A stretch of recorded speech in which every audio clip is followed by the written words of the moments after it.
What's up, AP World Historians? Today we're tackling one of the most important topics for your exam. Unit 7, Topic 2. The Causes of World War I. Get ready, because we're about to break down the 4 big reasons why the world plunged into war in 1914. Think of the acronym MAIN, MAIN. Militarism, alliances, imperialism, and nationalism. We'll go through each one, so by the end of this video, you'll be an expert. First up, M is for militarism. What is it? Simply put, it's the glorification of military power and keeping an army prepared for war. In the late 19th and early 20th centuries, Europe was caught in a massive arms race. Countries like Germany and Great Britain were competing to build the biggest, baddest navies and armies. Germany's industrial might allowed it to expand its army and navy at an incredible rate, which made Great Britain, the traditional naval superpower, very nervous. This competition created an atmosphere of tension and fear. Everyone had a huge, powerful army, and they were just itching to use it. It was like a giant powder keg, with each new battleship and each new soldier adding more gunpowder. The popular belief was that to be a great nation, you had to have a great military. This mindset made war seem not just possible, but also a glorious and acceptable way to solve problems. Next in our acronym is A, for alliances. To protect themselves in this tense environment, European nations started forming complex systems of alliances. These were promises to defend each other if one of them was attacked. The problem? A small regional conflict could quickly explode into a continent-wide war. There were 2 major alliance blocks. On one side, you had the Triple Entente, which included France, Great Britain, and Russia. On the other side was the Triple Alliance, made up of Germany, Austria-Hungary, and Italy. Think of it like a massive international schoolyard fight waiting to happen. If Germany got into a scrap with France, Russia, and Great Britain were obligated to jump in. If Austria-Hungary had a problem with Russia, Germany would have its back. This intricate web of treaties meant that leaders had less room to negotiate or back down during a crisis because they had to honor their commitments to their allies. The alliance system created a domino effect that would be impossible to stop once it started. Now, for the I in MAIN, imperialism. By the early 1900s, European powers had carved up much of Africa and Asia into colonies. This quest for colonies, or imperialism, created fierce competition and rivalry. Nations scrambled for resources, new markets for their industrial goods, and strategic territories. For example, Germany, a relatively new nation, felt it deserved its place in the sun and wanted more colonies, which brought it into conflict with established colonial powers, like Britain and France. These imperial disputes happened all over the globe, from Morocco to the Balkans. The competition for empire fueled the arms race and poisoned international relations, adding another layer of distrust and hostility to the mix.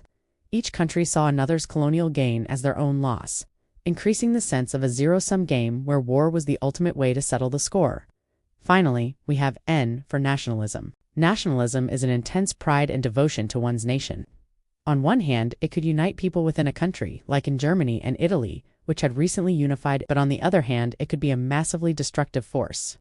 In multi-ethnic empires like Austria-Hungary and the Ottoman Empire, different ethnic groups wanted their own independent nations.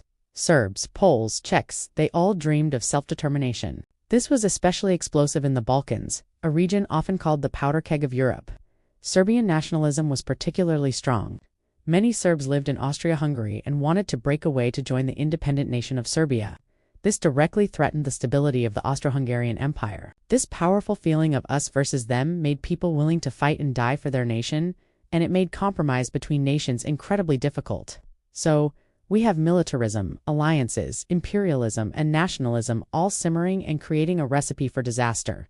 All it needed was a spark. And that spark came on June 28, 1914, in Sarajevo, the capital of Bosnia, a province within the Austro-Hungarian Empire.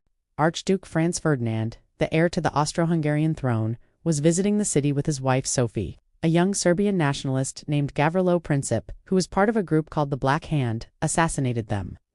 This assassination was the trigger that set the MAIN causes into motion. Austria-Hungary, outraged, was determined to punish Serbia. They issued a harsh ultimatum that Serbia couldn't possibly accept completely. When Serbia partially rejected it, Austria-Hungary declared war. Now, watch the dominoes fall. Russia, seeing itself as the protector of the Slavic peoples, including the Serbs, began to mobilize its army to support Serbia. Germany, allied with Austria-Hungary, saw Russia's mobilization as a threat and declared war on Russia. Then, following its war plan, Germany also declared war on France, Russia's ally, and invaded Belgium to get to Paris quickly. Great Britain, sworn to protect Belgian neutrality and allied with France and Russia, declared war on Germany. And just like that, the complex web of alliances fueled by decades of militarism, imperial rivalry, and nationalist hatred pulled all of Europe into the Great War. So, let's recap for your AP exam. The long-term causes were militarism, the arms race that made war seem inevitable. Alliances, the tangled web of treaties that ensured a small conflict would become a large one. Imperialism, the competition for colonies that bred rivalry. And nationalism, the intense pride that both unified and divided peoples. The assassination of Archduke Franz Ferdinand was the short-term spark that lit the fuse. Remember the main causes and how they all interconnected? Understanding this chain reaction is key to acing your essays and DBQs on this topic.